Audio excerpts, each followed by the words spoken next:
So I went ahead.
You just want to stay at your desk, and then whenever it's, whenever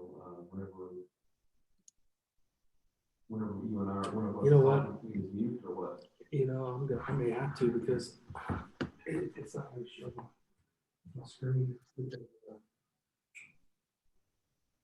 my laptop goes out when I think about it. So let me just go on to. When I see you, I see your. Oh, you see me? Yeah, look, you're right here. I see your. Isn't that your? No, I guess that's Mickey's. So this is you. You're blacked out. You don't have cameras, what you're saying. Yeah. It's not going to display because of the. I'm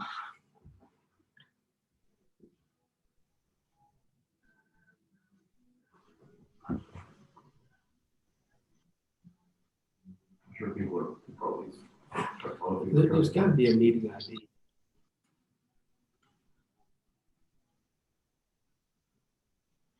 Alexa off. Are you seeing a meeting ID number anywhere?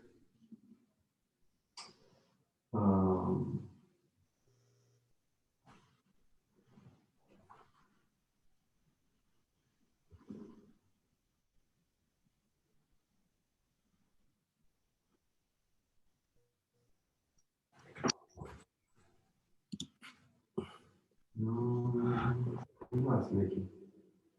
Jeez, man.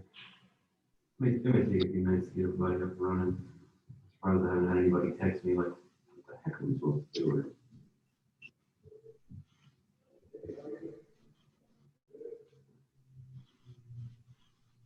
Morning. Hey Lorena, how you doing? Good, thank you.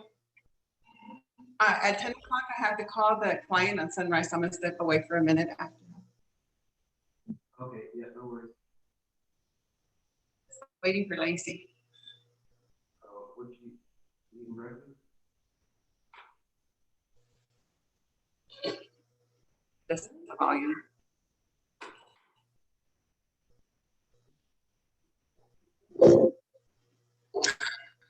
Yeah. Oh, y'all. Where are we getting at?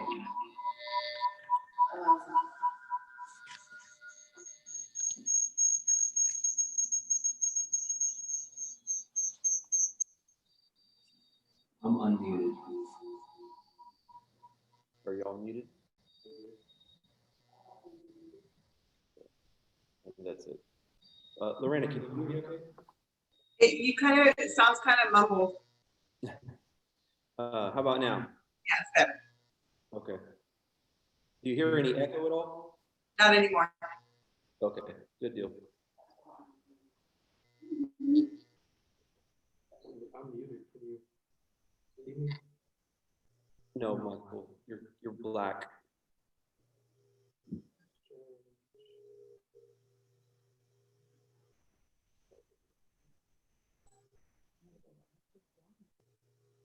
Hey, Lorena, I'm gonna mute you for now. Huh? Do you think that's shouldn't everybody be muted or how? I don't know how to do this. Okay.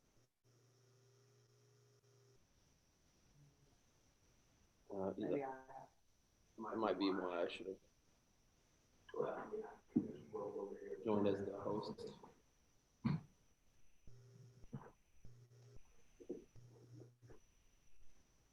What's up, buddy? Yep.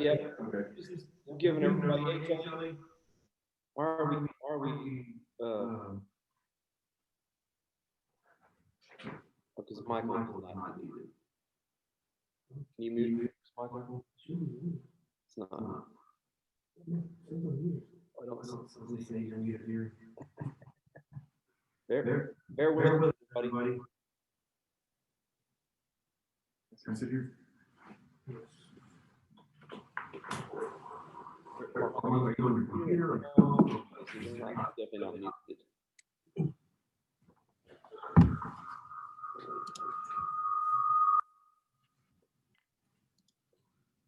Makes no sense. I don't even have anything open on my computer. It says here that I'm muted. Oh, now it says you're muted. All of a sudden. Just shut it all down. Yeah. Just so I'll just roll it over here with you. Okay. Let's. I think it says sit next to it. Oh, shoot. Lorena, can you hear me? Okay.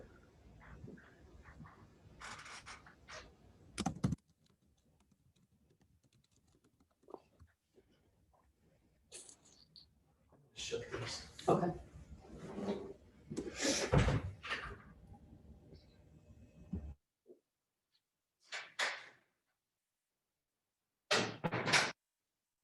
Nikki, what about you? Can you hear me okay? I can't hear you because you're muted. Yes, no echo, all good.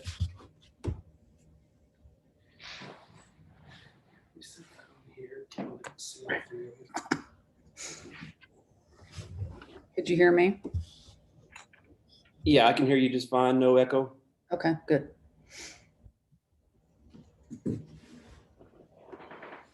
What'd you say, Mom?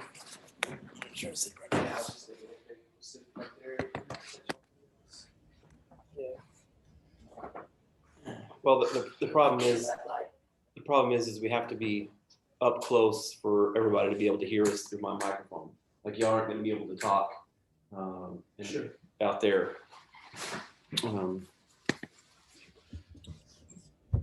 Mickey, can you hear me? Yeah, I can hear you clearly. Great. Yeah. Can you hear me now? Can you hear me now? Yeah. Can you hear Justin? Hey. It's 10 o'clock. Lorena, why don't you unmute yourself and for a minute just so we can see? Okay, that worked. Can you hear us okay? Yes. Okay, good. I think there's probably a few people that are still trying to get it downloaded and into us. So we'll give everybody a few minutes to. Okay. I'm gonna go call my client. Yeah, take your time. We'll be here. All right.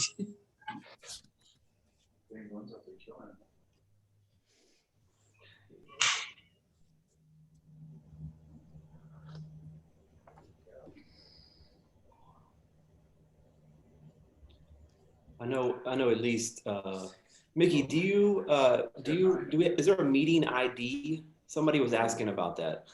Yeah. Can you put that in the notes maybe? I don't know if that'll, Michael, why were you asking for a meeting ID? There's Josh.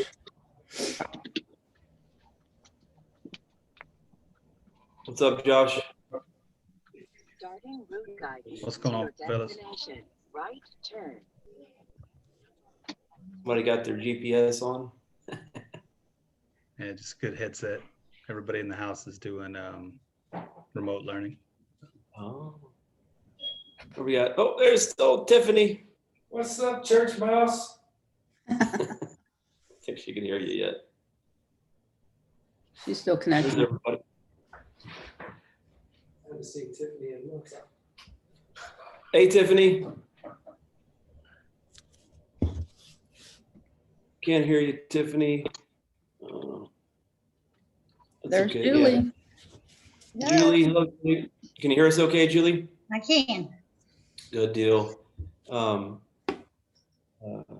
If you guys are welcome to, it doesn't matter. I was gonna say you can stay muted while you're not talking if you wanted to, but it's up to you. I see Josh is muted right now. That's fine. I don't know if it makes a difference. Like, and also, hey, Emily. There's Emily. Keep in mind we have these this chat feature there to the right. If you just need to chat, Mickey's going to kind of be keeping an eye on that on the chat there. How you doing, Emily? Can you hear us okay? Yeah, I can hear you. Good deal. Oh, you didn't get the memo? I probably did. I just forgot. All right. Let's see. I still want to give everybody just a couple more minutes, because I feel like I know there's some other folks that are planning on joining. They're probably just fumbling around with the software or trying to get. Can you hear me now? Yep, we hear you, Tiffany. Okay, good. There's Tracy. Oh, Tracy. All right, now we got 11 people.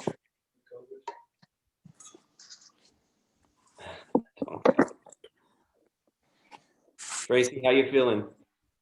I'm good. I'm good. Just my family is ill, like my grandma, but everybody in our family, as far as our immediate family, is doing well. So thank you for asking. That's good. Glad to hear. Hopefully everybody's feeling good. There's Brooke coming in. I think once we get Brooke in, we should pretty much well be have everybody. I think we were expecting about 12 people. So I think Lisa might eventually come in, but let's see. All right. I know Lorena had to step away and make a phone call.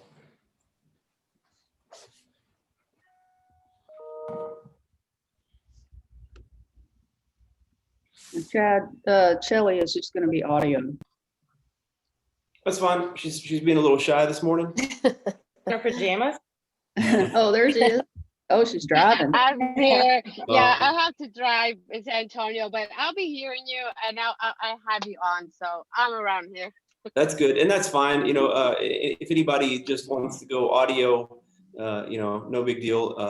I know, we've talked a little bit about this. I've talked to a few of you about talking about some things, some experiences that you've had recently. So, you can always switch back and forth from, just audio to video, whatever you're comfortable with. No worries. This is just kind of a trial run for us. Can everybody hear me okay? Yeah. Yes. Yes. Good. I figured this first meeting would just kind of be a good time for us all to figure it all out. I don't have a lot of experience with Zoom. Some of you guys may, but I haven't used it a lot. But this is kind of just a way for us all to get used to it a little bit, and not that I plan on only doing Zoom meetings. I really hope that soon we're all able to meet. I just figured we might as well try this Zoom thing out, and just kind of see how it goes. And And obviously there's still some concerns with people meeting, I know, there's a lot of conference rooms and things like that that won't even, allow big groups of people to meet. So I wanted us to still be able to have an opportunity to talk and see each other's faces and say hello. But again, the real focus of this meeting, it's not really a sales meeting. It's I called it a mastermind meeting. I really just want this to be kind of like a twice monthly thing where all of us or some of us or 5 of us, 8 of us, whoever happens to be available, can either get together at a table or do this Zoom thing and just a quick hour, maybe an hour and a half if things are really moving, but really just a way for us to communicate with each other and talk about some things and help each other and come up with ideas and brainstorm. And obviously Michael and I are going to have a few announcements here and there, and you guys may have other things that you want to talk about. Mickey is going to be making some announcements to kind of let you know some things that she's working on for us. I know some of you have already dealt with Mickey, but if you haven't, then Mickey up there, she's down at Patrice Goodger, but most of you know her as Mickey. She's not only one of our agents now, but she's also been kind of helping us at the office get a little more squared away than we have been as far as record keeping and just lots of things that should be done, and Michael and I sometimes just get too busy to do some of those things, or she's the person that carries out. We come up with the ideas and she helps us carry those ideas out, I like to say. Anyways, Michael, do you want to start with a couple of quick things that you may have to say? I don't want to drag it out too much. I want to get into some stories, but if you have a couple of things that you want to talk about real quick as far as Zillow or Follow Up Boss. Yeah, guys, can you hear me okay? Yeah. Okay, perfect. Mediocre. Couple of things that I'm noticing recently, and I got a couple of emails yesterday from Ryan. He's not getting some notifications because they're not being taken from Zillow. So real quick, if we're not talking, can we mute so we can hear better? Yes, please. Thank you.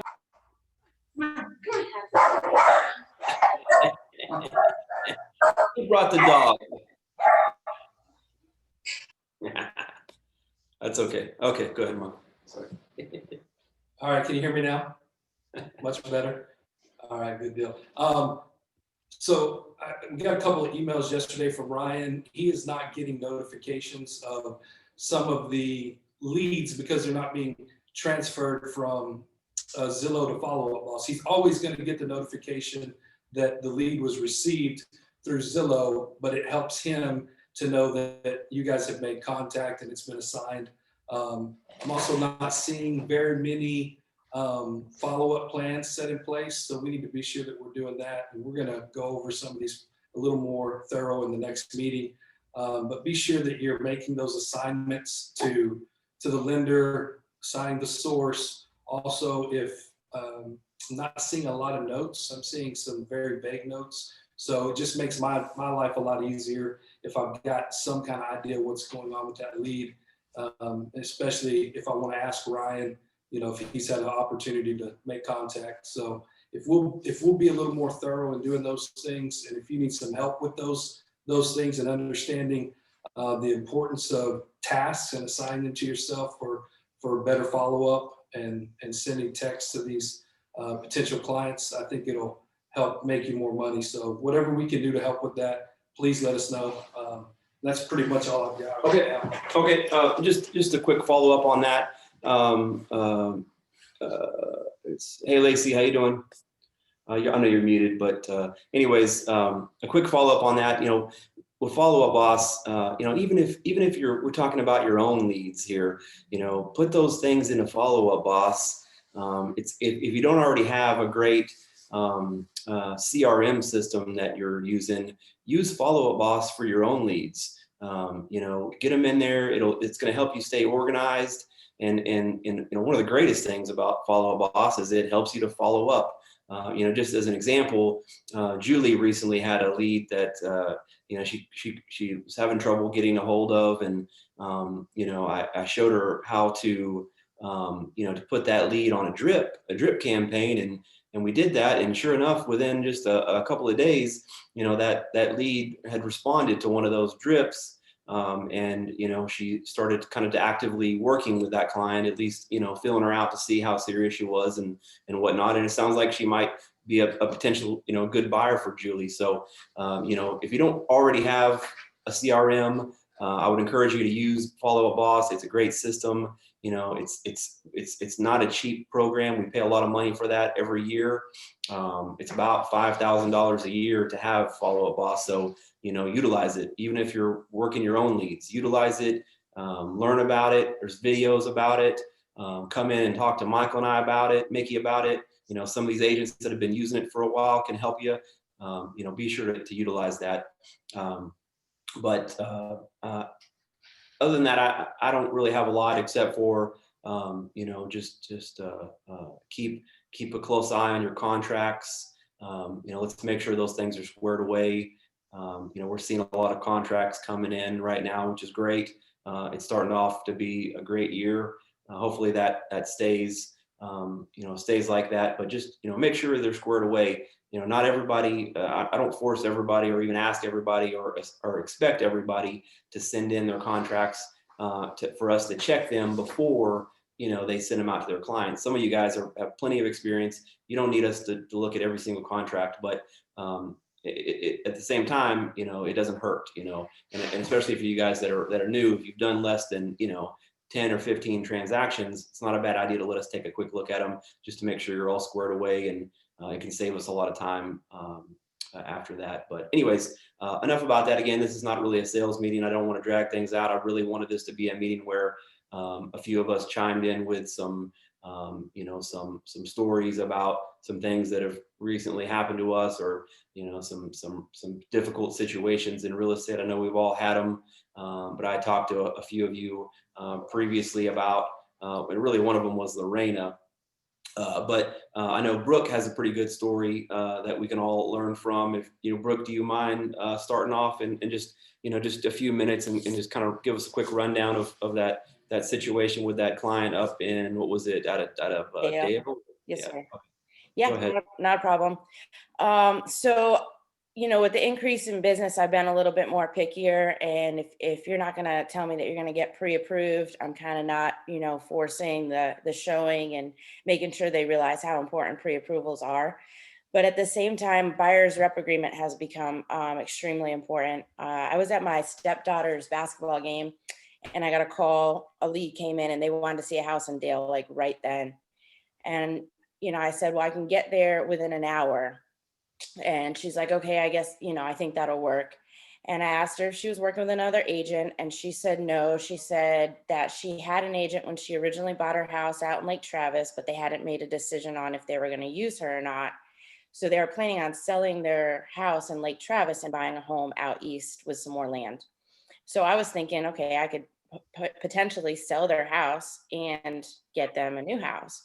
So I wasn't going to waste any time. I made sure I get out there as soon as I could. Well, the wife who I had been talking to all day, she didn't go. It was just the husband and their son. And we're walking through the house, and we go out to the backyard admiring how nice the land was. And he's like, yeah, just so you know, we do have an agent we're working with. And I was like, all right, well, that's not what your wife told me, and it's not like I was being rude, but I was super upset because I had a whole day planned, and I dropped everything, to drive an hour to meet these clients when I said they didn't have an agent. So obviously we all know that buyers can be liars, and this isn't the first time it's going to happen or the last, but I just think, a buyer's rep agreement has become a lot more important now because of how busy we are, making sure that we're not wasting our time or our gas, money, family, stuff like that. That's Definitely. You're absolutely right, Brooke.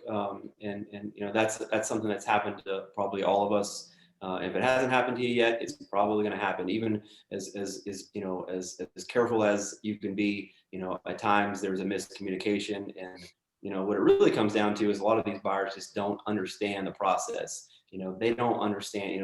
When they come in as a lead for you, they often think that you might be the listing agent. That you're going to make money no matter what. Or maybe they think you're on a salary. They just don't think it through. A lot of these buyers, they may not understand the process as well as we do. So while again, you can do everything you can, and it's still going to happen on occasion. Providing them with that buyer's rep agreement right away before you meet them or before you show them a home could potentially keep that from happening. At the end of the day, these buyer's rep agreements are just a piece of paper, but what they don't mean a ton, but what they do is that they allow a buyer to read through that and better understand the whole representation agreement issue. They realize then, okay, this person may not be the listing agent. I need to either commit to this person or tell them that I have a different agent. So don't hesitate, especially if you're nervous about a situation. If they're asking you to drive across town, if it's your first time talking to them and they want to see that house right now, don't hesitate to have that conversation with them and say, listen, I work on commission. If I don't sell you a home, I don't get paid.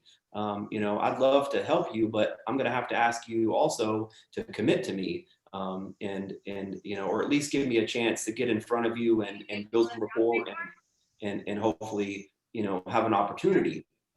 Because even then they might be like, okay, yeah, I'm not committed to an agent, but I'm willing to talk to you and see if you and I are a good fit.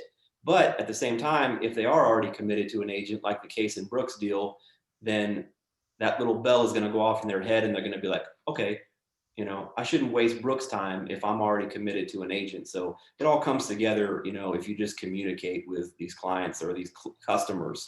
You really got to communicate. I'm sorry to butt in. Can Brooke tell us what happened or what did she do with that client at that point when he told her that? Yeah, tell us, Brooks. Are you sure you want to know? Yes. I do. Yes, we want to know. I started shutting all the lights off and walking out of the house. I was pretty upset. And he continued to talk to me. He wanted to know more about the house. He wanted me to call the sellers. Like he kept me outside for a good 30 minutes. And you could clearly tell that I was annoyed. And I said, you're just going to have to call your agent. And this is a job for your agent, not for me. And finally he was like, okay, I guess, I'll leave. But literally he kept me there for like another 30 minutes after I was just shutting the lights off and like, okay, I'm out of here, It's an uncomfortable situation. Yeah, it sucked. Yeah, and it's ridiculous that people would have that expectation of you when they know they're not going to utilize your services. For sure. I think it's important for us to all get in the habit of putting an IABS form, in a folder in our car, along with a blank buyer's representation agreement, especially if you're going to make a drive and you're changing some family situations to go and meet that client. I got a call this week from a guy on a property about 45, 50 minutes from here. And, we're talking on the phone. He's got a lot of questions, a lot of interest. So I said, well, let me get to the office, look a few things up and I'll get back to you. Well, we started texting back and forth from that point. And he lets me know that he wants to see the property this weekend. And I said, well, no problem, but let me ask you a few questions. Number one, are you pre-qualified or are you working with another agent? And he said, well, typically, I have an agent that I use for my properties. And I said, well, that's fine. But if you want me or somebody on my team to show you this property, then we're gonna have to have you sign a buyer's rep agreement for this particular property. And I said, do you have a problem with that? Because if he does, you know what, we've got other things to do. Everybody's too busy to mess with the nonsense.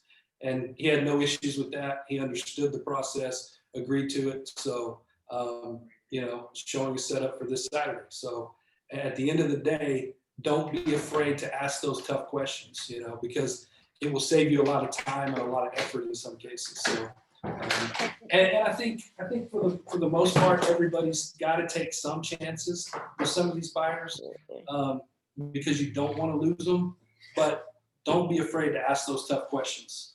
Well, and before I started turning off all the lights, I explained to him my day and what I had done. Like I dropped everything I was doing. I may have said I left my stepdaughter's basketball game early, which I didn't, but I was exaggerating the situation a little bit. But I mean, he had to know, what I just did to get him into that house in 30 minutes like he wanted to, And perhaps, Brooke, if more time were to have gone by between the time that you talked to those folks and the showing, that may have came out. But again, he wanted to see it now, or she wanted to see it now, and they expected us to just jump and make it happen. And oftentimes it's worth it for us to do that. I've sold plenty of houses by my willingness to just jump up and go show somebody, and boom, I've got a contract.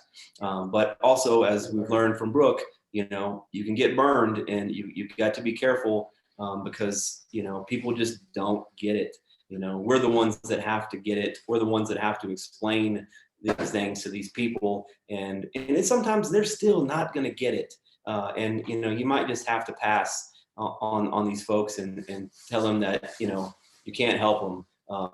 But again, there's lots of opportunities in being ready to go and helping a buyer right away. A lot of them will appreciate that and be like, this is my agent. They're willing to jump but again, let's make sure that everybody understands, everything in regards to representation. And at the same time, when we find out that a potential customer or client is already working with another agent, we also have an ethical duty to be cautious in how we interact with that person.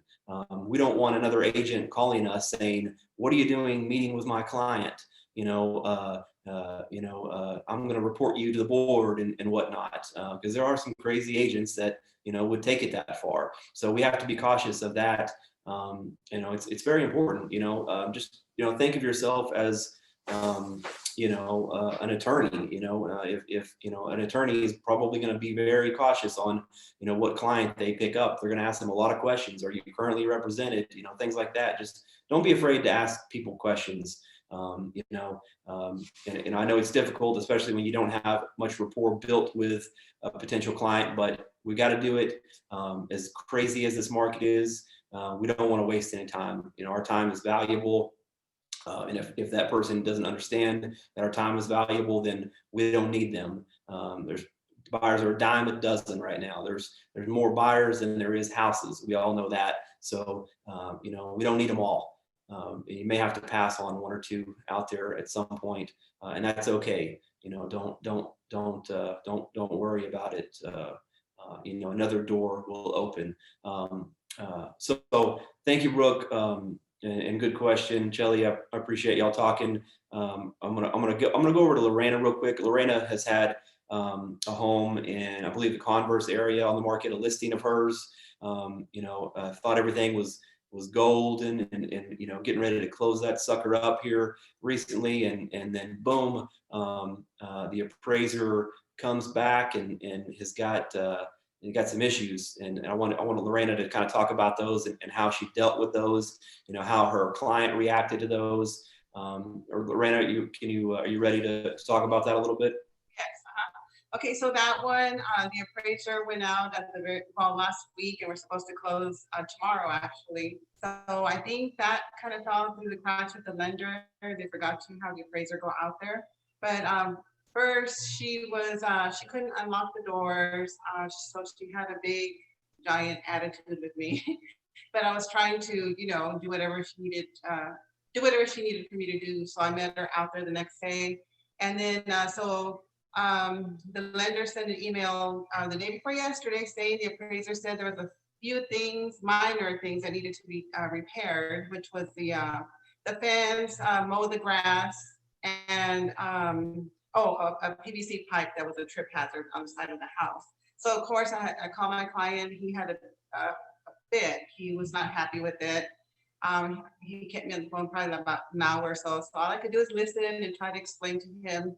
And then when I woke up the next morning, there was a big long email from him. He was still very upset, but he's fine now. You know, after calming him down and everything, he understands it a little bit more. Him being that he's a VA, this loan is also a VA on the buyer side. You know, I explained to him how strict they are with things, and you know that what their appraiser looking for is safety hazards, because he was wondering why the inspector never pointed those things out. So everything is good. It's been extended. I just got an amendment to extend the closing to the 19th. But when there's that mad like that, really all we could do is just listen to them and try to explain things and calm them down. It's going to take some time for them to sleep on it, which was this case. And the next morning he was actually okay. Yeah, and you know, Lorena's right. Again, you know, in this situation, sellers may not have been through this situation before, so they're going to be angry. You know, they want to get this thing sold so they can move on, and you know, they don't know why people are getting in their way. And you know, obviously we know why. You know, especially with a VA appraisal. You know, not only are they looking at value, but they're looking for you know, things that could be safety issues, or you know, if they walk in and the house has no carpet, that's going to be an issue. If the home has no stove, that's going to be an issue. You know, if the roof is clearly you know, distressed, that's going to be an issue with these government-backed loans. So you know, it's not a bad idea to prepare our clients for that. And when we're listing a home and you know, we're agreeing to accept a VA or an FHA loan, you know, we might just have a brief conversation with our client about the possibilities of that happening. We don't want to scare them away from VA or FHA type loans, because that's a big part of our business and what we see a lot of. Obviously, but you know, just warn them, just let them know, hey, you know, it could be an issue, and when those issues arise, you just got to work through them. Like Lorena says, you know, sometimes you got to let them sleep on it. You know, Lorena came to me, we talked about it, you know, how we would, you know, go back and talk with the client, with the seller, and how we would kind of calm him down and help him, you know, get these things done. A lot of these things are going to be able to be fixed pretty quickly. You know, one of the requirements that Lorena had was the lawn needed to be mowed, you know, which is ridiculous. But hey, if I got to go over there and mow it myself to get this thing closed, I'll do it. Exactly.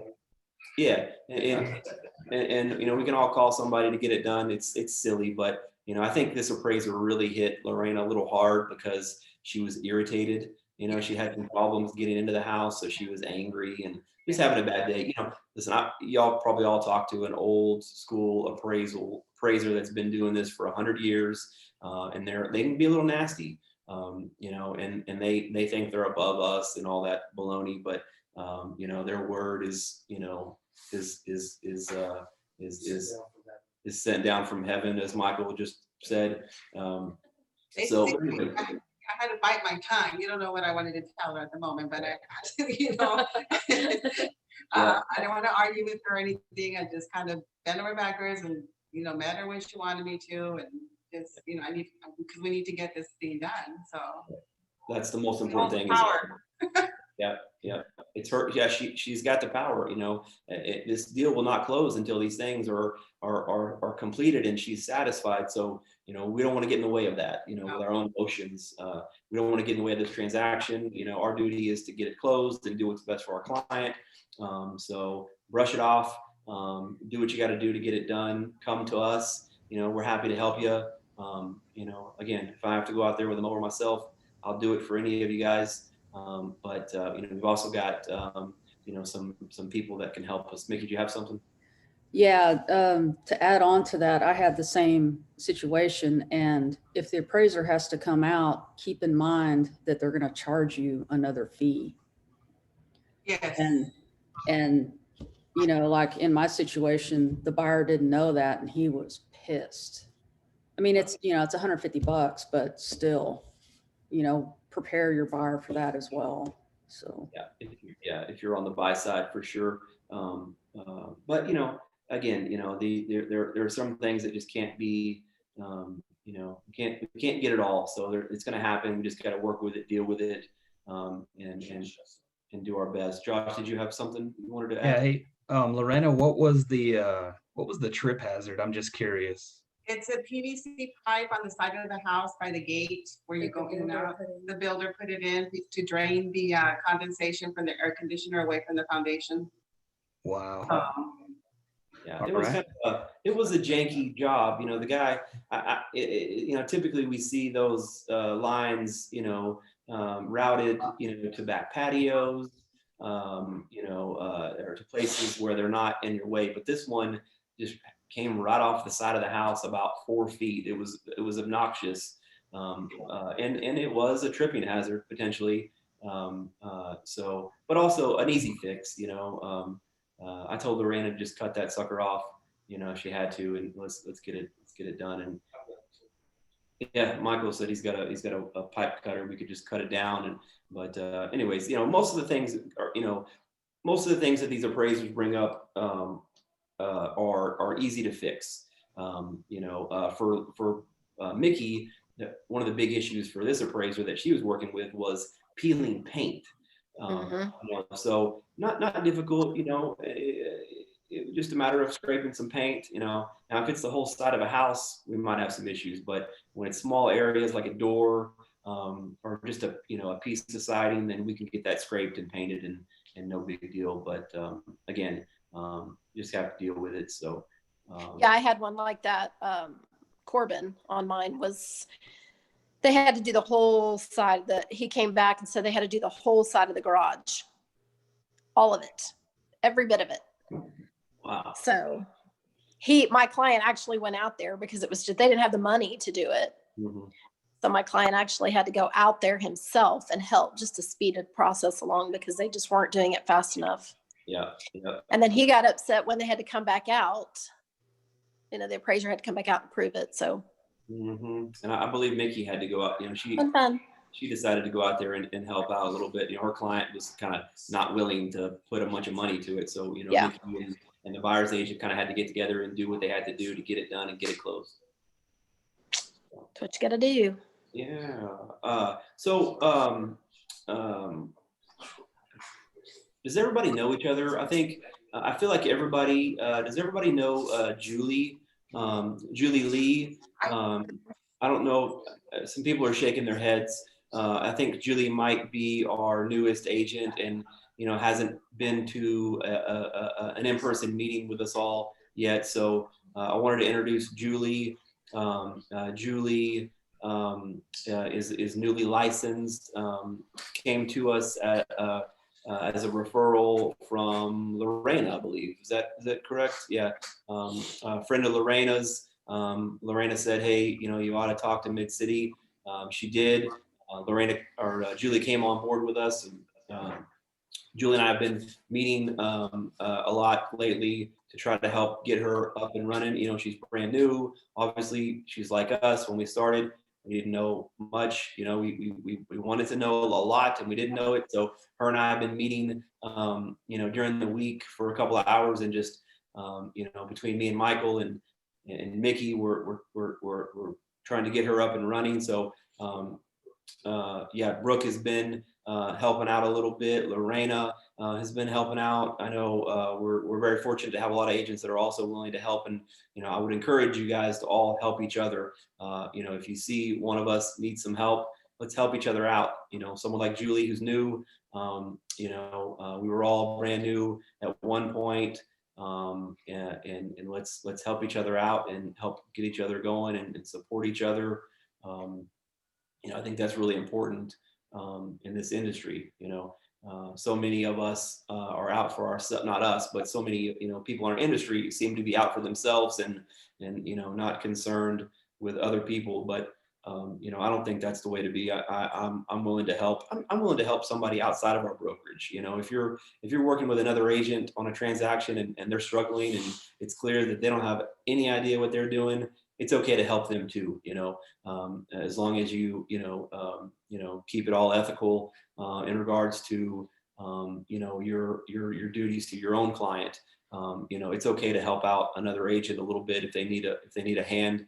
I had a situation recently where I had kind of a higher end buyer. It was a tough client. These people, man, they wore me. Money. And they Need to be the harder ones. They have, you know, been wearing me out for a while now. Finally got him into a house. We closed last week, and they called me and said, Chad, the buyers have taken the water softener and the RO system underneath the sink. So, you know, clearly, you know, I'm panicking because these are very difficult clients. You know, they're not happy. You know, where's our water softener? You know, so now I've got to call the seller's agent and say, her name is Lisa. I said, Lisa, you know, these people have taken the water softener, and to her, it, you know, she wasn't really sure if that was a big deal or not. But I had to tell her, Lisa, it's like taking the toilet. You know, it's not much different. You know, if you've got to use a wrench or a screwdriver to remove something from that home, it's considered, you know, part of the property. It's not non-realty property. You know, like a washing machine or a refrigerator, right? We all know that those things are considered non-realty. You know, if our client, our buyer client expects those to come with the home, we've got to have an amendment stating that. And of course, I also reminded the seller's agent, Lisa, that, you know, in the MLS listing, she had included the water softener as an inclusion. You know, so, but somewhere along the line, the sellers didn't get the memo. And by the time we figured it out, the water softener was already in Houston at their new home. So, you know, now we're jumping through hoops. You know, I'm having to go to Home Depot to pick up a water softener later on this week. And, you know, I'm doing everything I can. Luckily, the sellers, you know, understood and they were willing to pay for a new one. And, you know, again, I'm going to have to go and pick it up, deliver it to the home along with the RO system. But, you know, be sure you are communicating with your sellers in particular about these items. You know, if it's a TV mount, does that stay or does that go? A TV mount bolted into the wall. Anybody know? It stays. It stays, unless it's brought up Or put in the, yeah. And everybody agrees that it's going, it needs to stay. You know, these are very important. These could cause very serious issues between buyers and sellers. And at you know, a high enough value, it could cause legal issues. And you could be right in the middle of it. You know, so we want to try to avoid that. So especially we have good conversations with our clients, our buyers, our sellers, you know, and they all understand this stays, this goes, this doesn't. Let's ask for this. Let's, you know, we can just assume. You know, I've seen agents put water softeners on the non-realty addendums, and there's really nothing wrong with that, but it's not necessary. It's not non-realty property. It's not the same. You shouldn't have to do that. But again, you know, maybe it's not a bad idea. You know, as long as the lender doesn't have any problem with it, then maybe it's not a bad idea to throw in, you know, the water softener. But then, you know, where do we draw the line? Do we start putting toilets on there? You know? It's just, you know, in-ground swimming pools. You know, where do we draw the line when it comes to these non-realty addendums? But anyways, just, you know, I thought that was a good story that some people could, you know, just, I know most of us are aware of that, but, you know, just keep it in mind. You know, don't try to cover that base with your clients. But anybody else have anything they want to talk about briefly? Any kind of crazy story? Tiffany's always good for a crazy story. No, I'm not. I don't have a crazy story. I just have a question. Sure. On Zillow lately, I'm getting a ton of calls on Lockhart in Houston.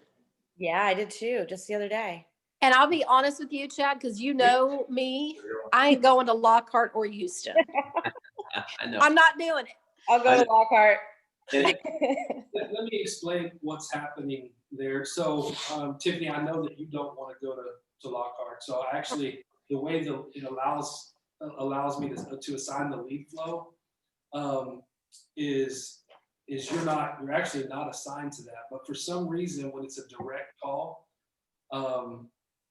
it just goes down the list. So that's why you're getting that call, because it's a live lead. If it wasn't a live lead, it wouldn't come your direction. So unfortunately, that's the only way that it comes through. Well, I guess that answers my question, because I thought, well, is there some way to take my name off of that? But if it's all, is it all LinkedIn? I know you pay for different zip codes, because I literally, like, every call I pick up, if I get to it, every call that I do get has been Lockhart or Houston. Yeah, every one of them. As far as Houston goes, this is the first I've heard of Houston. I had a Houston yesterday. Yeah, mine was just a couple of days ago, and it was at 9 o'clock at night or 8 o'clock at night or something. And I picked it up and they said in Houston, and I said, Houston? I'm like 3 hours away. I'm pretty sure I wouldn't be any benefit to them. Yeah, well, but Josh is. So if I would be. One, just go ahead and screenshot it, send it to me, and I'll get it to Josh. Well, what they did with me yesterday is they're like, okay, don't answer your phone in the next 15 minutes. That's what they told me too. Yeah. Right. And I'm hoping Josh is like next in line. Because... Yeah. Okay. Yeah. Because I said that and they said, you'll just go back in the queue and then go to somebody else. So I said, okay. Josh, are you getting any calls from Zillow with Houston leads at all? I got one. It was a random week and a half ago, and that's it. So if you ladies were hanging up and then, they were possibly going to send it to me, it never made it my way. So yeah, and we're going to try to work on getting that straight with our Zillow folks. But in the meantime, there's no harm if for instance, Brooke, if you get a lead that, is a Houston lead, there's no harm in taking the lead, talking to the buyer and saying, hey, we do have a partner there in Houston, Josh, he'd be happy to help you. I'm going to have him give you a call here in a few minutes. So, if you have the time and the forethought to do that, we would appreciate that. We'll try to get that straight where that's not happening. It shouldn't be happening, but again, we don't want to miss out on the lead, and we want to capture that lead if we can, just for the good of the brokerage, and to help Josh, throw him a little business over there. Josh is a newer agent. He's been doing pretty good. He's got some deals under his belt, but obviously, just like us, there's never enough. So let's capture all those leads that we have, and at the same time, if you have a client who's moving to Houston or moving from Houston, be sure to bring Josh. Try to bring Josh into that deal. Let's keep it in house. Obviously, you guys can work out a referral fee, and Josh would be happy to pay. I know a lot of us have had clients that are moving here from Houston, got a house to sell. In the past, we haven't had anybody to help them in Houston, but we do now. And so let's be sure that we keep that in mind. Speaking of that, do we still have our Dallas agent? So Sherry, no, to be honest with you, we don't. Sherry had some family issues come up, and she's pretty much decided to move to Louisiana full time. She's going to keep her license with us because she claims that she's going to do some work here in Texas as well. So we'll see, but she's not working in Dallas. But at the same time, Julie is from the DFW area. She might be able to refer you to somebody. I'm from that area. I know quite a few agents up there. So if you need somebody to refer to up in the DFW area, we've got you covered there. Yeah, and just real quick, going back to those leads, if you ever do get a lead that you don't feel like you can work, like I said, don't hesitate to kick it my way, and I'll find somebody that's a good fit. Or even if you've got somebody that just makes you feel uneasy or uncomfortable, Justin and I will handle those crazy folks. Together, we're going to make sure that those two are together, though, because between the two of them, I don't think anything bad could happen, right? It had to be crazy. But speaking of that, Julie and I have been talking about that a little bit. Obviously, she's a newer agent, and we've talked about the fact that there are, I always say everybody needs houses, even axe murderers, even bad people. We're going to run into them. If you run into somebody you don't feel comfortable with, don't work with them. Refer them off. call me, call Michael, we'll find somebody, and if, but again, they may be so far out there that we don't want to work them either, but it may just be that they're kind of strange and slimy and you get a weird feeling about them. And we don't want any of you guys, going into a situation where you feel unsafe. I told Julie, it was a concern of hers, and as it should be. I told her there's no harm in, if you've got a showing set up with someone you don't feel comfortable with, come to me, come to Michael, one of us will go with you. Ask a friend, ask your husband, your wife, your sister, your friend. It's okay for them to ride along with you and just be there. Call them your assistant. It's okay. We're all independent contractors, and kind of let's do what we have to do to feel safe and to stay safe. And the reality is there are people out there that take advantage of real estate agents. They assume that we're all walking around with, loads of cash and jewelry in our pockets. And there are some people that will and have taken advantage of agents. Both men and women have been taken advantage of and been, assaulted, murdered, kidnapped. It's a real deal. So, let's stay safe and make sure everybody's comfortable. Obviously, we've got, a lot of experienced agents that, that might be on their radar, but for some of us that are newer, let's keep that in mind and be safe out there. And also with COVID, Michael and I were just talking about this earlier. With COVID, obviously it's a big part of this world right now. And, there's some people that are, relatively relaxed when it comes to COVID. They're not worried about it. To be honest with you, I don't know how I feel about it all.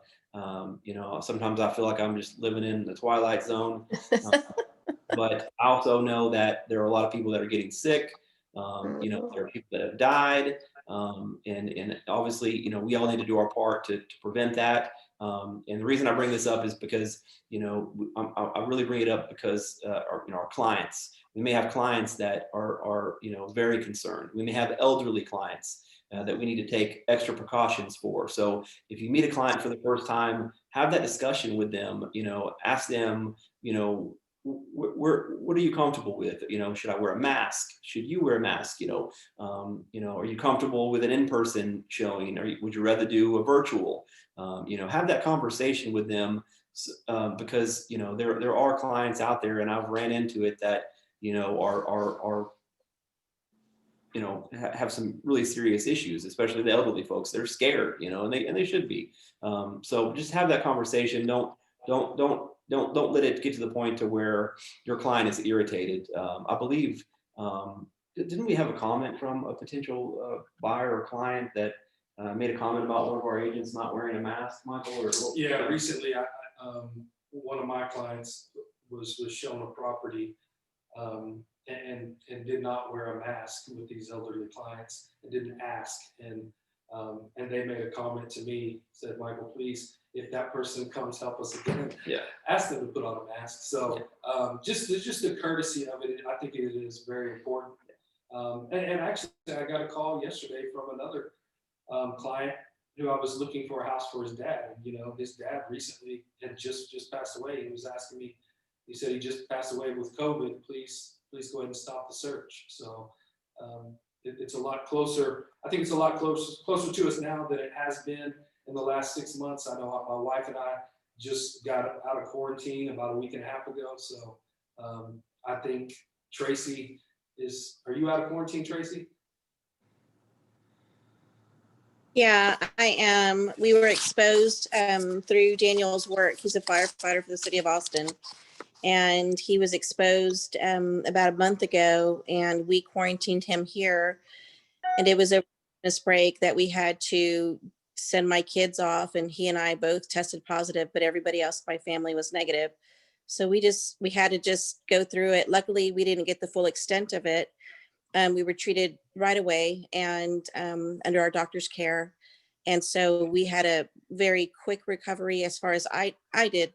And my husband, it was a little bit harder for him, but he's back at work. And now We're both immune for at least 6 months, but it's still something that we have to deal with on a daily basis with his line of work. But we're good now.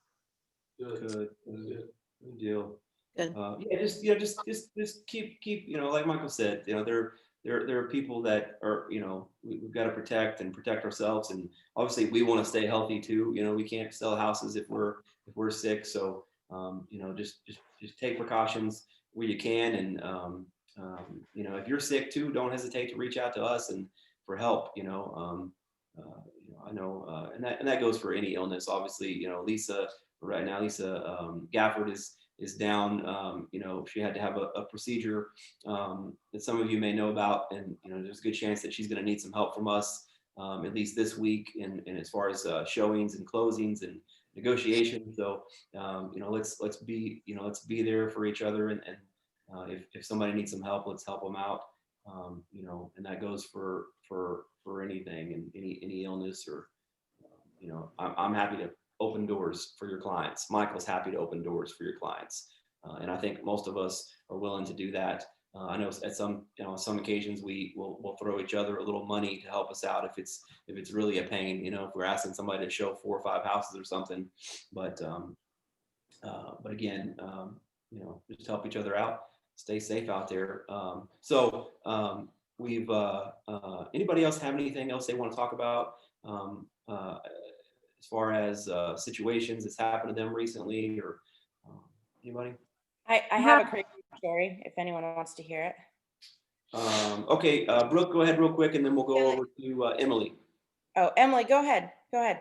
Go ahead, Emily. I've actually had 2 this week, but if you want to go, Brooke, it's fine. It's all you, girl. Go ahead, Emily. So the 2 that I have this week, back to back, I mean, my mom's been looking for a condo in the Corpus area, and I've been working with all the agents down there, have been very nice and very helpful in sending me any information. And so one of them, we went down there, she just told me that the whole building was redone, and like the roof, and they were about to paint, and that their HOA was managed by her real estate company. So we put an offer in, and my mom got her inspection report done, and the inspector's telling her, like, if they're going to paint, they need to redo the stucco, windows need to be redone, which means probably all the windows need to be redone. So she goes to the office, and happened to be that the HOA lady was there, and the HOA lady tells her that there's 0 money in reserves. All of the money was taken from roofers last year, and so they were not going to be painting the building. So I called the agent and I said, hey, I know that you said that they were going to paint, but they have 0 money in the reserves. Do you know anything about that? And she goes, well, who did you talk to? Very blatant. She did not respond. And I said, well, the HOA lady, Mary, was there, and she let us know what was going on. And she said, okay, well, if y'all are going to withdraw, just let me know. Like she knew the whole time, obviously, that there was no money. And so, but she disclosed that they were going to paint. And I felt like, why would you tell us that you're going to paint if there's no money or any intention to paint the building? And so then I tell her about the interior of the home, and the seller she told me, I mean, she was very open the whole time. And then we get to this point, and now she's very like standoffish. She's been very rude. And so that's like if you're going to disclose things, disclose them correctly. Don't tell me that it's going to be painted when you know it's not. If the roof was redone, let us know that, there was issues with the roof, and it is now creating issues throughout the building. The 3rd story, the roof had leaked into one of the condos. So they have no money to replace all of the leaks that happened into that condo. And so we are going to withdraw our offer, but the lady was just she knew, and she disclosed that it was going to be painted when it wasn't. And so now we're having to, deal with all of that. And obviously she has to tell her seller, and yeah, I don't know, it just seemed like a very odd, like, why disclose something that's not valid or true, Yeah. And thankfully you were able to get down to the bottom of it before it was too late, and protect your buyer, because that could have been very serious. Especially with these condos, it's really important to really look into these condo associations, these HOAs, figure out, what kind of capital they have, if any, what kind of plans do they have, and also, to look at any plans that they might have to increase their fees. Oftentimes these condo association fees can be $200 or $300 a month. And in a place like this, where Emily is working with, maybe it's $200 or $300, but at one point when they realize that a lot of repairs need to be done and they don't have any money, what they're going to do? They're going to raise that fee double, triple, and all of a sudden you're paying $600-700 a month for the HOA fees, and it's out of your control. That's what happens. The places have got to be repaired, and if there's no money, that's what happens. Those fees get raised, and there's nothing that the individual owners can do about it a lot of times, because at the end of the day, the repairs got to be made, or else the place is just going to crumble, and then what? So. Well, yeah, and the other crazy part is because the roof had been done by 2 different roofers, she also didn't disclose that the seller had to pay out $13,000 in assessments last year. Wow. I mean, that's a big deal for a buyer. If she sent me all of the seller's disclosures, all the declarations, everything possible. Yeah. And then let me just not tell you this part. And it's like, well, that's like the most important part of buying this condo. We asked all the right questions. I asked her about the reserves. I asked her about, all of that, because the previous condo we looked at, they had their reserves were only at 8% versus 10%. So we couldn't get it financed. Right. So there was just a lot of loopholes that we've already learned. And so I knew what questions to ask, and she just knew how to answer them with a lie without telling a lie, I guess. I don't know how she justified that. Going through a condo transaction, you'll learn a lot. If you haven't already done it, get yourself one. You're going to learn a lot. I've done plenty. I've had some successful ones, and I've seen just as many fail, mostly due to financing and issues with the condo association. So good point, Emily. Thank you. Hopefully we can find your client something soon. Yeah, thankfully it's Ryan that I'm working with. So I call him and ask him, kind of where I need to go with the financing, what questions to ask. And he's been very helpful on that end. Good. So that's good. My second one was my other buyer. And thankfully it happened with an agent in our brokerage, but I get a call from my buyer mid last week that they were going to be coming in from out of town. I helped them purchase a townhome in September timeframe, and then I rented that condo out, or the townhome out for them. Mm-hmm. And they're long-term family friends. So I get a call that they're coming in town. I said, perfect, I'll be available Friday. Just let me know what time. And then I texted them yesterday and I said, okay, I can be available around 2:00 if that works. And they were like, perfect, sounds great. And then I get a call from her like maybe 2 hours later telling me that she had a friend of hers that referred her to an agent in the area that can help her in the morning. And I was like, oh, okay, well, that's weird. And then she was like, yeah, just weird because she's in your office. And I was like, oh, really? What's her name? And it was Lorena. And I was like, of all people, I called Lorena. I was like, of all people that she could have been referred to, thank goodness it was someone within our agency or our brokerage who was willing to help her. But I did end up moving around my schedule. I'm going to meet them at 10:00. But I told Lorena, I said, of all things, like, why didn't she let me know she wanted an earlier time frame instead of getting another agent? Yeah. Like, it was just very odd. She never let me know that, the time didn't work. All they told me was that Friday was the day they were going to be here. Last time we only looked at like 3 homes. They only have 3 or 4 homes on their list that they want to see. It's not like we have this all day event where it feels like maybe we won't have time to do any of it. And yeah, it's thankfully, and too, Lorena handled it very well. She told them all about ethics and having another agent. And, thankfully they told her that they had another agent and things like that. But it was just very, going back on, supporting other agents, letting, asking about them having maybe a buyer having someone that's already representing them and things like that. Just very crazy. Yeah, that's good. It's good. It could have worked out a lot worse. It could have been worse. Yeah. Could have lost them, and could have been a mess. Anyways, Brooke, we'll let Brooke talk for a few minutes, and then I'm gonna let Mickey wrap things up. I know we all got things to do today. I wanted to keep this close to an hour or hour and 15 for now at least. So, Brooke, go ahead. So I was the buyer's agent, and the sellers were going through a divorce. And as we all know, divorces can be business for us agents, but can also cause a lot of issues.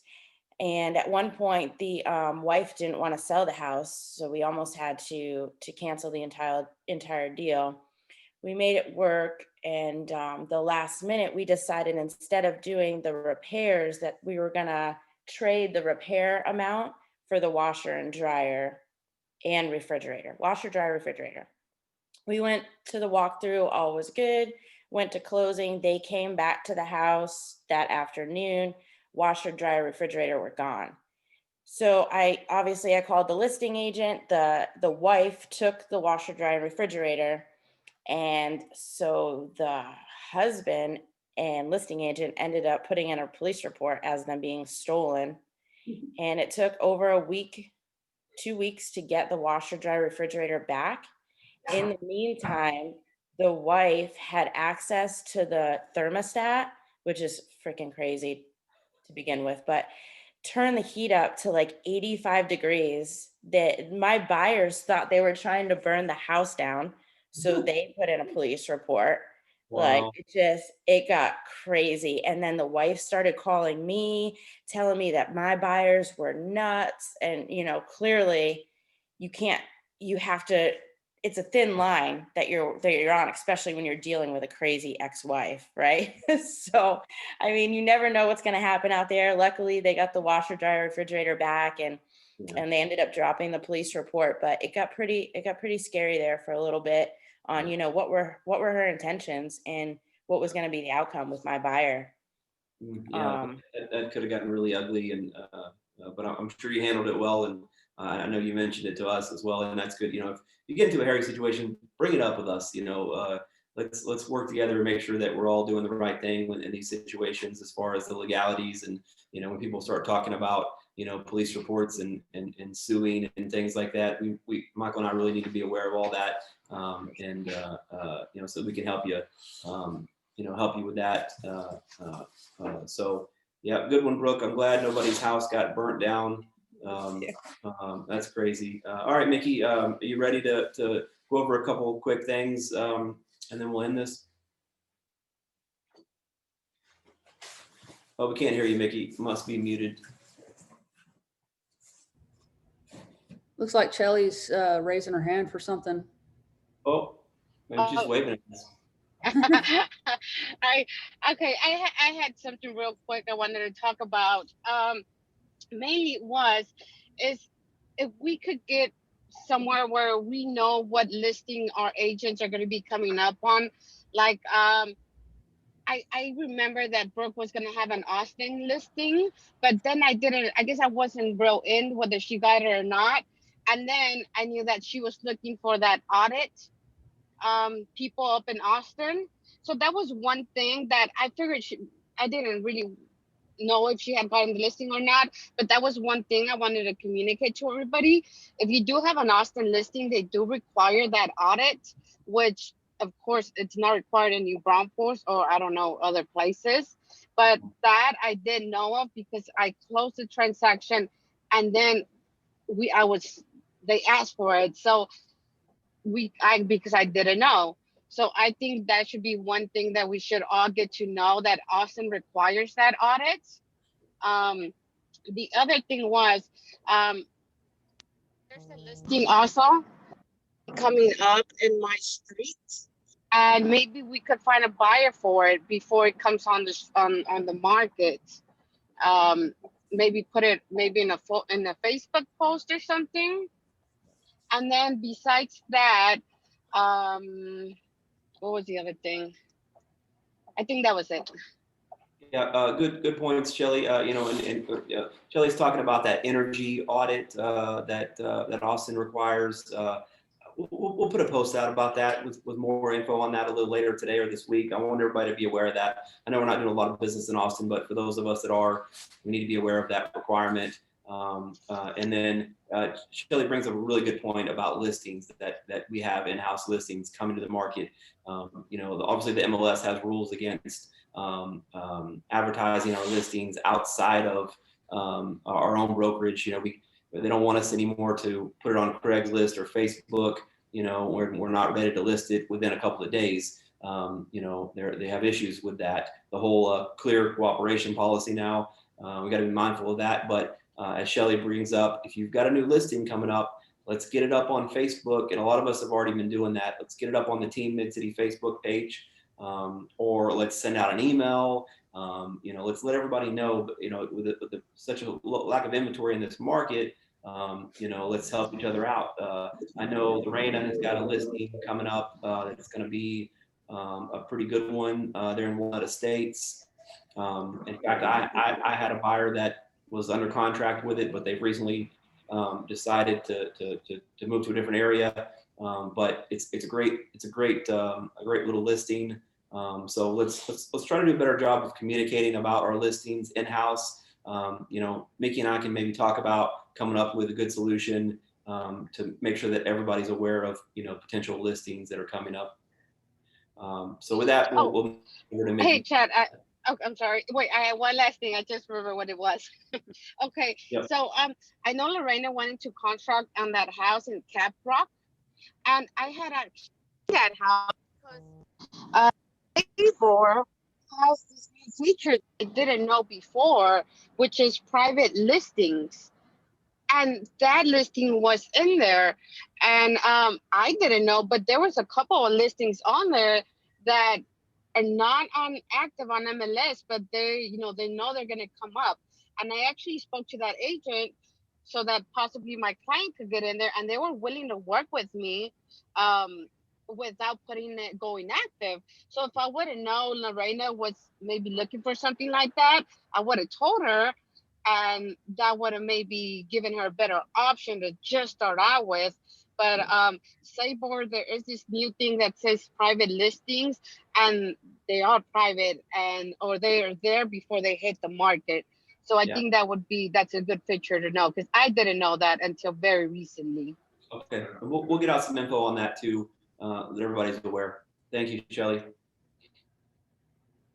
Go ahead, Mickey. Well, I'm just gonna reiterate stuff that I've put out on the Facebook page as announcements. Stuff like how you submit your transactions, like new contracts, new listings, that kind of thing.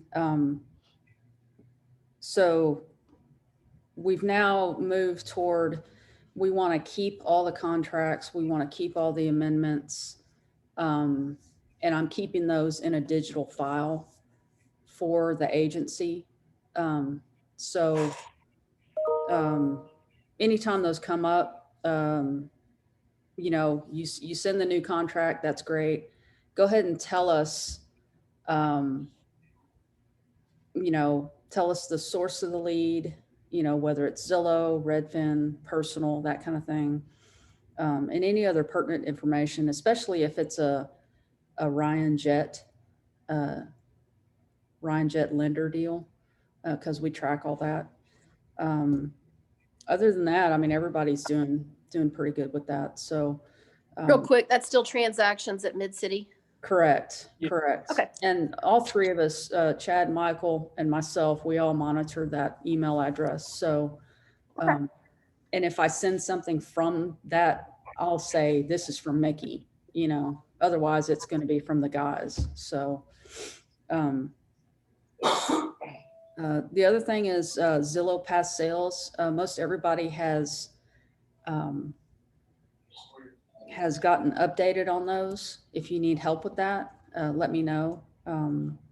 Everybody's doing really well with that. We just want to make sure the agency looks as strong as we can, as well as your own Zillow accounts. And then the last thing I have is the embroidery. If you want to have anything logoed, I know we've had a few people drop off a few items. That's actually my sister that's doing that work, but she has her business. That's her business. So if we get a few more things, I'll take those over to her and get them logoed. It's the main Mid-City rectangle logo. So, and they turned out really well.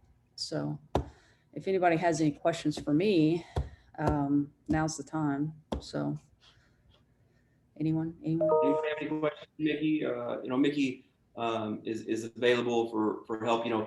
If you're looking for a W-9, or you're looking for a referral form or things like that, you want to shoot Mickey a message. As part of how Mickey is helping Michael and I, stay organized, is by helping with some of those admin tasks. So if it comes to down to something like that, an admin task that Mickey can help you with, please reach out to her. Obviously, we're still available, but if you think about it, just reach out to Mickey, and Mickey's going to be assisting us there, and she's going to be a good asset for us. Of course, she's also a licensed agent and working in that role as well. But during the week, and Monday through Friday at least, between business hours, if you need to reach out to Mickey for a question, then don't hesitate to do that. And in regards to the embroidering, again, if you want to bring something by, we're handling that. We're paying for those things. If you want to bring a couple of sweatshirts or jackets or anything flat, a bag or something, if you want to drop them off at the office, we'll get them embroidered for you with the logo. And Mickey's right, it did come out really nice. So don't hesitate to drop a few things off. I set a deadline for this Friday, and we'll probably send a few things out with Mickey. But again, if you have other things later in the week, next week, and you want to drop them off, I'm happy to get them embroidered for you. Okay. What else, Michael? You got anything? Justin, you got anything over there in the corner? Just a couple things. Oh yeah, Michael, we got some new koozies. Stop by the office and get some koozies. I'm not sure. Can you see the koozies? We got a bunch of koozies, so everybody come and get a handful of them. They're good to have around the house, and good to pass out. We got the koozies, the keychains. We've got some hats if you need a hat. If you have some ideas of some other marketing items that you'd like to see us, put our logo on, let us know. We're happy to get that done. Anything else? Yeah, I had a little. Oh, Justin's got, it's Justin Booth for anybody that doesn't know Justin. Justin is one of our long time agents. In fact, the first agent that we brought on to Mid-City.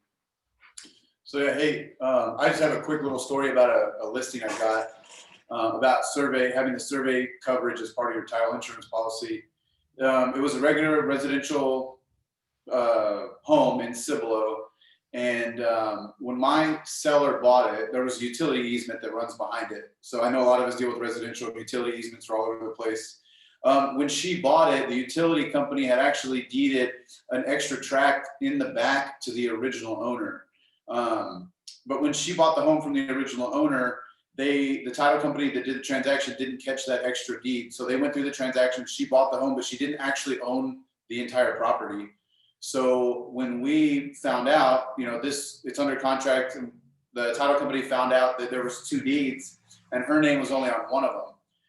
She did not have a survey done. So the original surveyor didn't have an obligation to her, and she didn't have the survey coverage as part of the title insurance policy. So she didn't have any coverage there, and it had been over 4 years. So she had almost no recourse. But luckily we were able to track down the original owner, explain to her what happened. They were really cool about it. They signed the warranty deed over and all was good, but it could have gotten really, really ugly. She couldn't sell the house like that without the deed in her name. And it could have gotten really ugly if the owner wanted some sort of compensation for that. Luckily it didn't, but it's always a good idea. After that, I never really get that survey coverage on residential properties. Typically you don't need it, but after this, it's always a good idea to check that box potentially. Yeah, and that coverage is really inexpensive. Yeah. Sometimes under $100, but you especially need to be cautious when you're dealing with a more rural property. If it's a property in Voss Farms, it may not be an issue, but when you're dealing with some acreage, or how big of a lot was that? It was under a quarter acre. Under a quarter acre. It was in the neighborhood. Yeah, it was really? Regular residential. Okay, yeah. well, I take that back. Obviously, there's situations that could come up anywhere. So we'll talk more about that. I've been meaning to actually kind of have a little post or a training, or maybe get a title rep to come in and talk to us a little bit about that part of the contract, in regards to additional coverage. And, some of us mark, that we don't want it. Some of us mark that we do. So, I want to talk about that. Good point, Justin. Thank you. Anybody else have anything before we wrap this up? Do you have training videos right now that you can put out? Maybe something that you've encountered it in a transaction that you could just kind of like, hey, this was kind of unique, just like Justin just told us about. Is there something like that that you have available at this time? I haven't really been in the business of recording videos of myself, but it's not a bad idea, for us all to do that. It's a quick reference. It's something that I can click on and be like, oh, this is what I needed to remember about, the survey or something to that effect. Absolutely. Well, it's a good idea. We'll look into that and maybe even, see if there's a good, source out there that already has videos. I know YouTube is filled with lots of great videos about everything real estate related you could ever imagine. But we'll try to look into that, Tracy. Good comment. I know all of us, could always use more training, myself included. You could be in this business for 30 years and not know everything. So, I know, to me, training is important. We haven't always been the best with training, but I want to change that. I want to change that. And I think, this mastermind meeting is kind of the first step. Start talking about these things. I want to talk about what people need, what they want. I don't want anybody to go without. If you got certain needs and wants that you need to help your business, I want to provide that to you. I want us all to work together to provide those things and so that we're all successful. I appreciate everybody being here on this meeting today. I know some of us couldn't make it. I want to do these once every couple of weeks. Hopefully sometimes they'll be in person. Other times they'll be in Zoom, but again, they're really just going to be a group of us getting together and BSing about real estate, telling stories, talking about things that we need. We've seen lead generation, lead conversion. We could spend hours, I know, today, and I'd love to, but we'll do this every couple of weeks. We'll get a group together and it'll be good for all of us, I think. Brooke, do you have something? Just real quick, Tracy, utilize your title company. They have a ton of information, ton of videos, ton of pamphlets. I mean, you could go by to each title company and get whatever you need training wise. So That's a good tip. Thank you. I didn't even think of that. Yeah, and if you don't have, preferred title company that you really like working with, you might look at that. They are a lot of help, for a lot of those issues. Okay, thank you. Yeah. All right. Well, let's end this, and we'll get another one scheduled here. Hopefully before the end of the month. Hang on just a minute. Not yet. Michael just asked me about, everybody knows we've kind of been looking for some new office space, and we think we may have identified a potential space. But more on that later. We're still looking at other options. If anybody sees anything out there that's available, we're on the lookout. I know a lot of you guys like to work from home, but I still always want people to have the option of coming into the office, whether it be just to get away from your home, to meet a client, to come in and talk to us. I think that's important. If you see something out there, let us know. And once we decide on a place and pull the trigger on a place, we'll have some more announcements.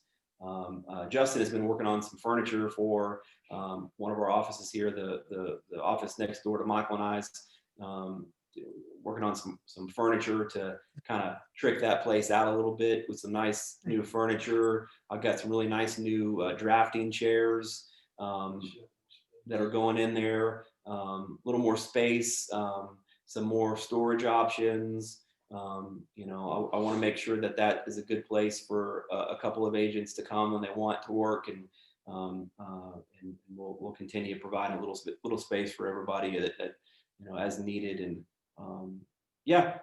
that's all I got. Again, appreciate you all being here with us, and appreciate all you guys sticking with Mid-City. Lots of choices out there when it comes to a brokerage. Michael and I know that, and we want to make sure that we take good care of every one of you. If you've got a need, if you've got an issue, something we can do to do a better job for you, please don't hesitate to reach out. We're not perfect. We haven't been running this brokerage for 20 years. We're learning a lot as we go. But also, if you have friends, fellow agents that are interested, we pay a referral bonus at the first closing of a new agent who is brought in by one of our agents. So let's build up this team and keep it going. Oh yeah. All right. Love you guys. All right, y'all. Okay. Have a good day. All right. Have a good day. Bye.